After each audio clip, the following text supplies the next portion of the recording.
My name is Savannah Engel, and this is my evaluation on the documentary Food Inc. The documentary Food Inc. opens by posing the questions, is this a problem in our community? Is this something that America should be concerned about? And as the film explains, yes, it is a problem. The documentary does a good job of educating the public on the problems that are contained in their food and that surround the food industry here in America. The film utilizes appeals to ethos, pathos, and logos to convince their audience that there is indeed a problem. Food Inc. states that the way we eat has drastically changed in the last 50 years.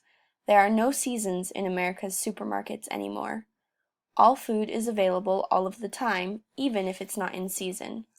Fruits and vegetables are shipped in from far distances so that people can have watermelon in January if they so desire, and the film does an excellent job in explaining that this is not the right way to eat.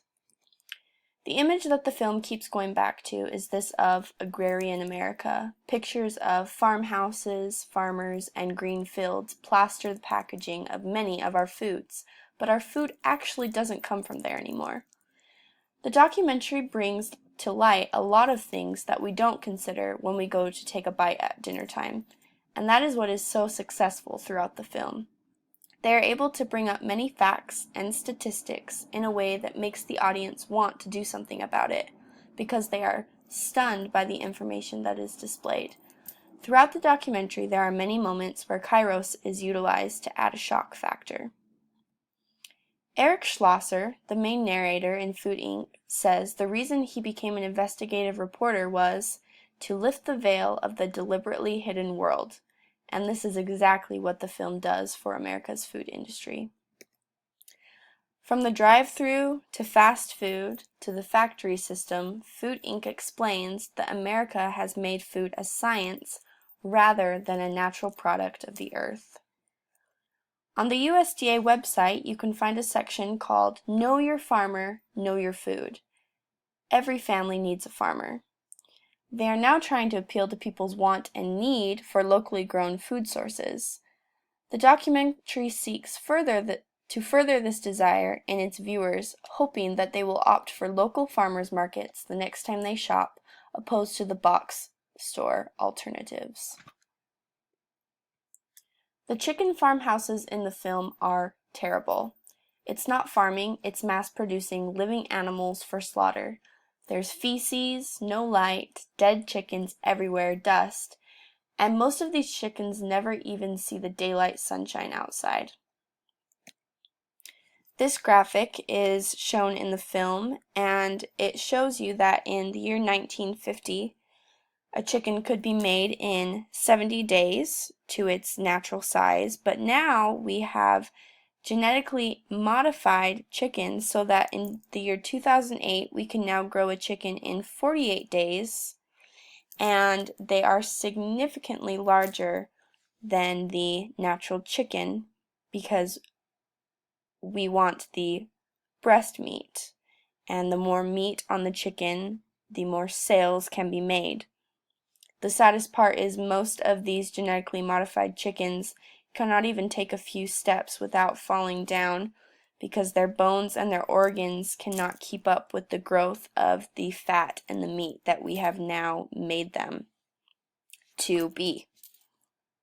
These giant companies own and control the farmers as well, so even if they wanted to do something about it, they are threatened with losing their job and being swallowed up in debt.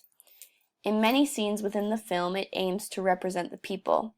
It presents a power to the people vibe to once again invoke confidence and motivation into their viewers.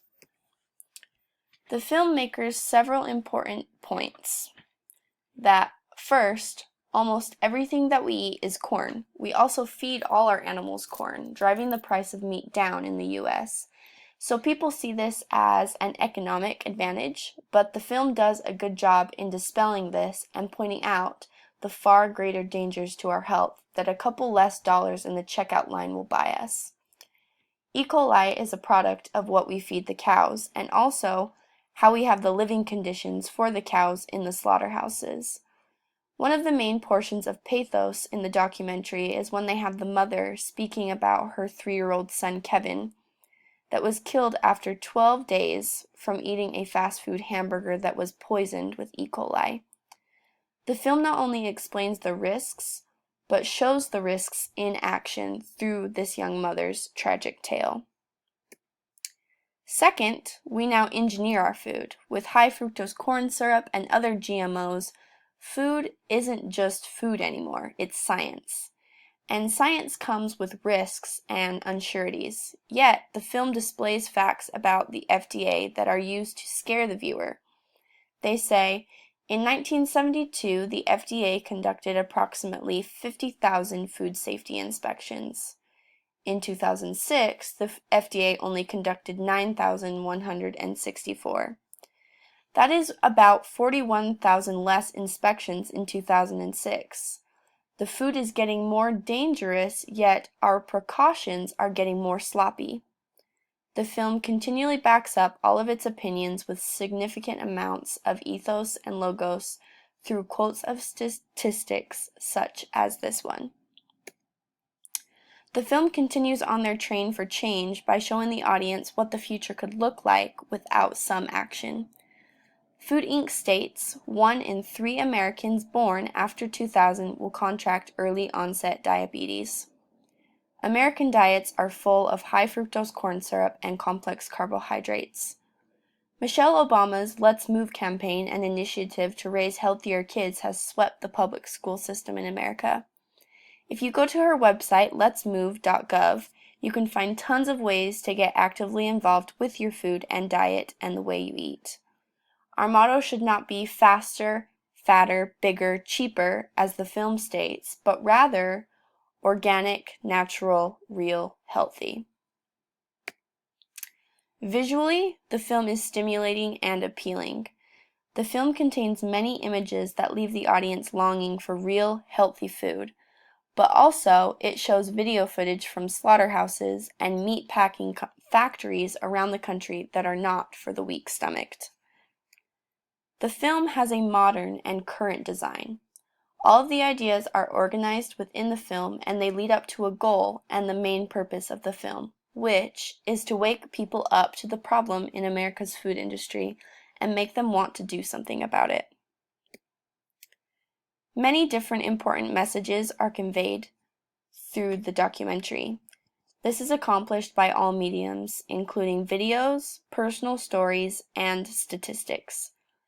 Food Inc. is extremely persuasive and successful in their argument that America's food industry needs to be changed. The film is well organized, artistic, passionate, and successful.